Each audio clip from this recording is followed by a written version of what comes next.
নমস্কার, সবাই নিশ্চয়ই ভালো আছেন। আমার আর একটি নতুন ব্লগে সবাইকে স্বাগত। দিনটি ছিল 17ই ফেব্রুয়ারি। চলে গেছিলাম আমার একটা ফ্রেন্ডের সঙ্গে দেখা করার জন্য।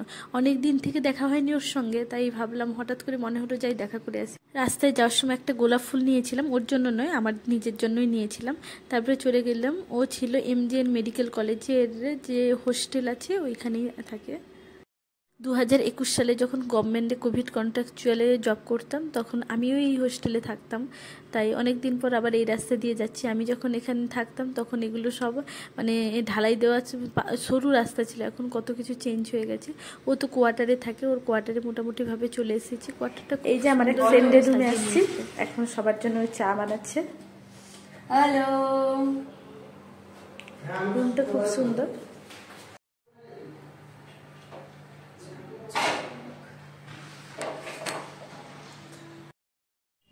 আর জানেন তো, এই জায়গাটা হলো আমার সব থেকে বড় দুর্বলতার জায়গা।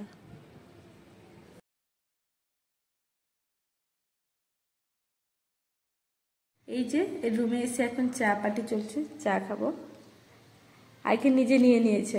হ্যালো বন্ধুরা, কেমন আছো?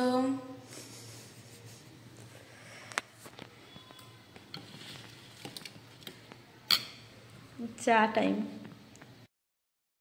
তারপরে আমরা কয়েকটা সেলফিও তুলে নিয়েছিলাম। একসঙ্গে 2-3 জন মেয়ে মানুষ থাকবে, তাও আবার সেলফি তোলে না হবে না, এটা কি কখনো হতে পারে? ও অনেক দিন থেকে কয়েকটা ওয়াল হ্যাঙ্গিং কিনে নিয়ে আসছিলো, বাট ও ওয়ালে হ্যাঙ্গিং করতে পারেনি। তাই আমরা যাওয়ার পরে বলছিল হ্যাঙ্গিং করে দিতে, দেখুন কি সুন্দর না। তারপরে হ্যাঙ্গিং করার পর এখানে আমরা কয়েকটা সেলফিও তুলে নিয়েছিলাম বেশ সুন্দরভাবে, দারুণ লাগছিল ওয়ালটাকে এগুলো হ্যাঙ্গিং করে দেওয়ার পরে। আর ওর ব্যালকনি থেকে জাস্ট কুচবিহারের ভিউটা কি সুন্দর, একবার দেখুন বিকেলের ভিউটা কি সুন্দর লাগছে। অনেক দূর পর্যন্ত দেখা যায় এখান থেকে। ও 6th ফ্লোরে থাকে, তো তাই এত উঁচু থেকে প্রায় কোচবিহারের বেশিরভাগ জায়গাগুলোই দেখা যায়।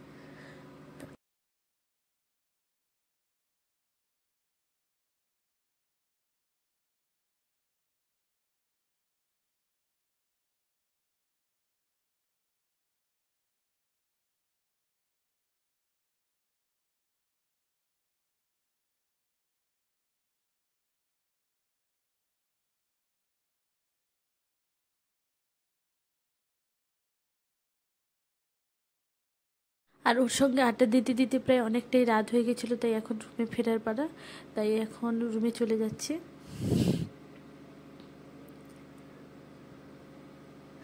আর আসার সময় তো আমার স্কুটিটা এমন খারাপ হয়ে গেলো, পুরো রাস্তাটা স্কুটিটাকে গড়িয়ে গড়িয়ে নিয়ে আসতে হয়েছে।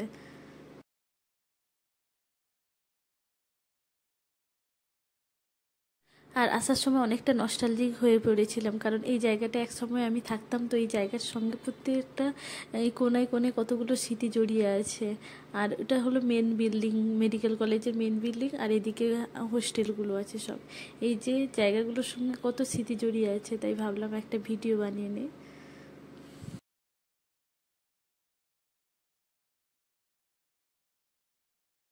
এই যে রাস্তাগুলোয় কত আড্ডা দিতাম, আর সাইডে ওই যে সর্ষে চাষ হয়েছে, সর্ষে ক্ষেতগুলো। আর এই ফলটার নাম কি বলুন তো? এটাকে আমাদের গ্রামের ভাষায় তো জারা ফল বলে, আর একটা বাংলায়ও ভালো একটা নাম আছে, বাট আমি মনে পড়ছে না। পেট্রোল পাম্পে গাড়িতে পেট্রোল নিয়ে, তারপর যদিও গাড়িটা চালিয়ে চালিয়ে আসতে পারিনি, গাড়িটা খুব খারাপ হয়ে গেছিলো, তাই হেঁটে হেঁটেই এলাম। Tata, bye bye.